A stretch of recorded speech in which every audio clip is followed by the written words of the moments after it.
शादी के बाद रुचि ससुराल पहुंची।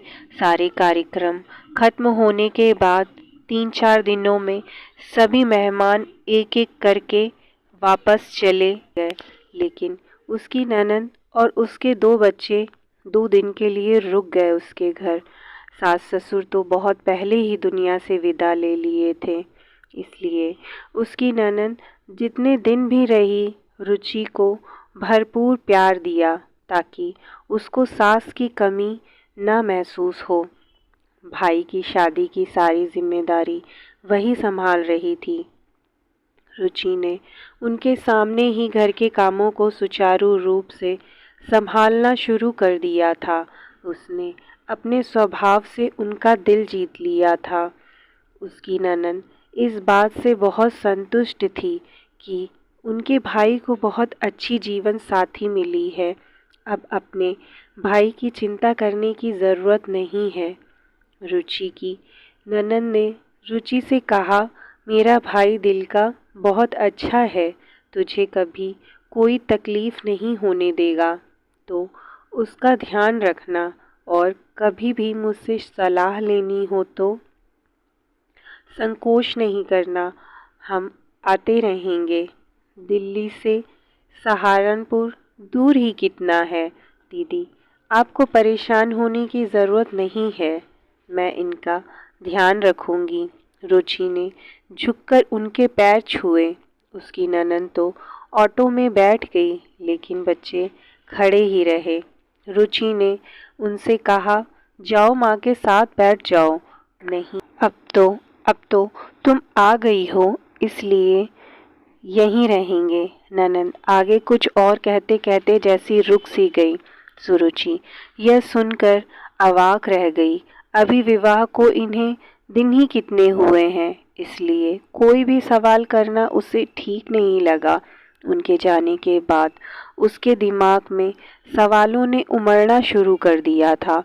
कहीं दीदी इसलिए तो मुझ पर इतना स्नेह नहीं उड़ेल रही थी कि वह अपने बच्चों की जिम्मेदारी मुझ पर डालकर आज़ाद होना चाह रही थी। उनके छोटे से शहर में अच्छी पढ़ाई होती नहीं है, लेकिन एक बार मुझसे अपनी योजना के बारे में बात कर मेरी भी तो मर्जी जान लेती। इसलिए जल्दी से जल्दी अपने शक को दूर करने के लिए वह पति के ऑफिस से लौटने का इंतज़ार कर रही थी। सुंदर के आते ही उसने उसे चाय दी। उसके थोड़े रिलैक्स होते ही यह सोचकर कि उसे यह न लगे कि उसकी बहन के बच्चे रखने में उसे आपत्ति है, उसने धीरे से पूछा, दीदी के बच्चे यहीं रहेंगे क्या? दीदी के बच्चे नहीं हैं, वह मेरे बच्चे हैं। पत्नी की मृत्यु के बाद दोनों बच्चों को अपने पास रखकर उन्होंने ही उनको पाला है। क्या आप शादीशुदा हो? तुमने हमें पहले क्यों नहीं बताया? हमें धोखा दिया आपने। पति की बात पूरी होने से पहले ही वह चिल्लाती हुई बोली। उसे लगा जैसे कि किसी साजिश की शिकार हुई है। इस स्थिति के लिए वह बिल्कुल तैयार नहीं थी। सुंदर भौचक्का सा थोड़ी देर तक उसकी तरफ देखता रहा, फिर धीरे से बोला, मैंने तुम्हारे भाई से सब कुछ बता दिया था। उन्होंने तुम्हें नहीं बताया? मैंने तुम्हें धोखा नहीं दिया, फिर भी तुम मेरी ओर से आज़ाद हो, कभी भी वापस जा सकती हो। अब चौंकने की बारी उसकी थी। तो क्या मेरे अपने भाई ने मुझे छला है? उसको लगा उसके माथे की नसें फट जाएंगी। उसने दोनों हाथों से सर को जोर से पकड़ लिया और रोते रोते धम से ज़मीन पर बैठ गई।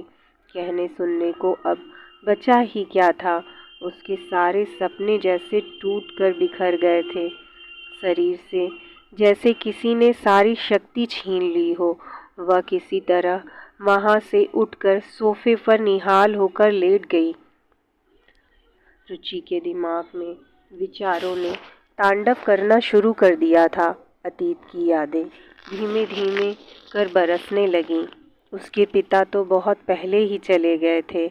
उसकी माँ ने ही उसे और उसके भाई को नौकरी करके पढ़ाया लिखाया।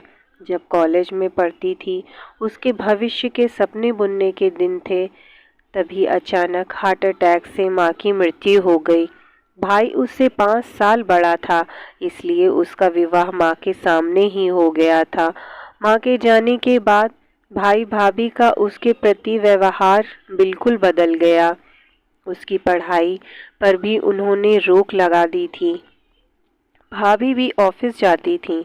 रुचि सुबह से शाम तक सारे काम में जुटी रहती थी। उसके विवाह के लिए कई प्रस्ताव आए, लेकिन अभी जल्दी क्या है कहकर भाई भाभी टाल दिया करते थे। मुफ्त की नौकरानी जो मिली हुई थी, इस बीच उनके 2 बच्चे हो गए थे। जब पानी सर से गुजरने लगा और रिश्तेदारों ने उनसे पूछना शुरू कर दिया, तो उन्होंने उसकी शादी के बारे में सोचना शुरू किया। जिस उम्र की वह थी, उसमें बिना खर्च के इससे अच्छा रिश्ता क्या हो सकता था। उसका मन भाई भाभी के लिए गहन विचारों से भर उठा। सुंदर सामने खड़े देख रहा था। उसके विचारों को झटका लगा। सुंदर ने उसके पास बैठे हुए कहा, तुम्हारे साथ जो भी हुआ बहुत बुरा हुआ, लेकिन दुखी होने से बीता हुआ वक्त वापस नहीं आएगा। अभी उठो और शांत मन से इसका हल सोचो। जो तुम चाहोगी वही होगा। तब तक तुम मेरी मेहमान हो। तुम कहोगी तो मैं तुम्हारे भाई के पास छोड़ आऊँगा। भाई के पास जाकर क्या होगा? यदि उन्हें मेरी खुशी की परवाह होती तो ऐसा करते ही क्यों? मुझे नहीं जाना उनके पास। और आंखों से आंसू पोंछकर घर के काम में लग गई। अगले दिन सुबह सुबह उसकी ननद का फ़ोन आया। रुचि समझ गई कल की घटना के बारे में भी जान चुकी हैं, इसलिए उनका फ़ोन आया है। उधर से आवाज़ आई, बेटा, हमने तुम्हारे भाई से कुछ नहीं छिपाया था। फिर भी यदि तुम्हें बच्चों से समस्या है तो वह पहले की तरह मेरे पास ही रहेंगे, लेकिन मेरे भाई को मत छोड़ना।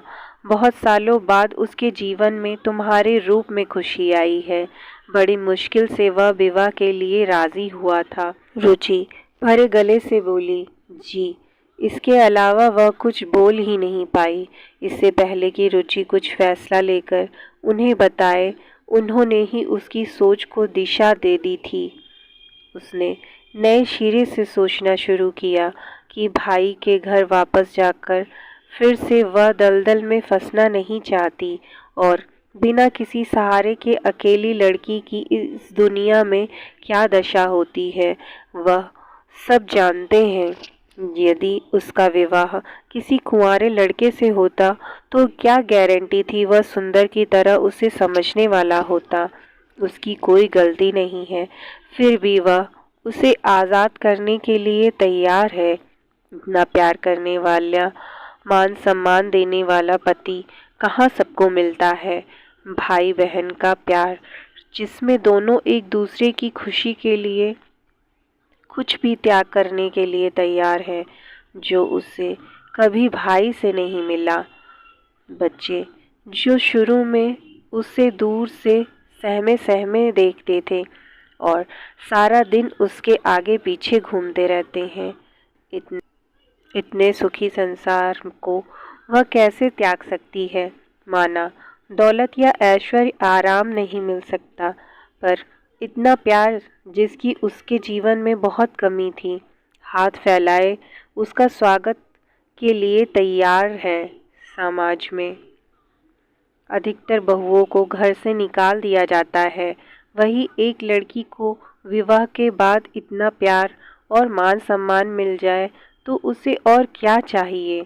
उसे अपने समय से समझौता कर लेने में ही भलाई है। रुचि चिंता की स्थिति से अब उबर चुकी थी। आत्मसंतुष्टि के लिए उसने दोनों बच्चों को अपने पास बुलाया और पूछा, बेटा, मैं जा रही हूँ, तुम दोनों पहले की तरह अपनी बुआ के साथ रहोगे ना? नहीं नहीं, वहाँ पापा नहीं रह सकते। हमें आप दोनों के साथ रहना है। आप हमें छोड़कर मत जाइए प्लीज़। आप हमें बहुत अच्छी लगती हैं। इतना कहकर दोनों को रुचि ने गले लगा लिया। उसका भी दिल भर आया। इतना तो उसे कभी उसके भतीजे ने महत्व नहीं दिया था, जिनको उसने बरसों तक प्यार दुलार दिया था। रुचि ने अपनी नंद को अपने फैसले से अवगत कराने के लिए फ़ोन मिलाया और बोली, दीदी मैं यहीं रहूँगी, कहीं नहीं जाऊँगी। दोनों बच्चे भी मेरे साथ रहेंगे। अभी उसकी बात पूरी भी नहीं हुई थी कि उसकी नज़र पीछे खड़े सुंदर पर पड़ी, जो उसकी बात सुनकर मुस्कुरा रहा था। उससे देख वह भूल ही गई कि वह अपनी ननद से बात कर रही थी। मेरी कहानी पसंद आई हो तो प्लीज़ मेरे चैनल को सब्सक्राइब करें।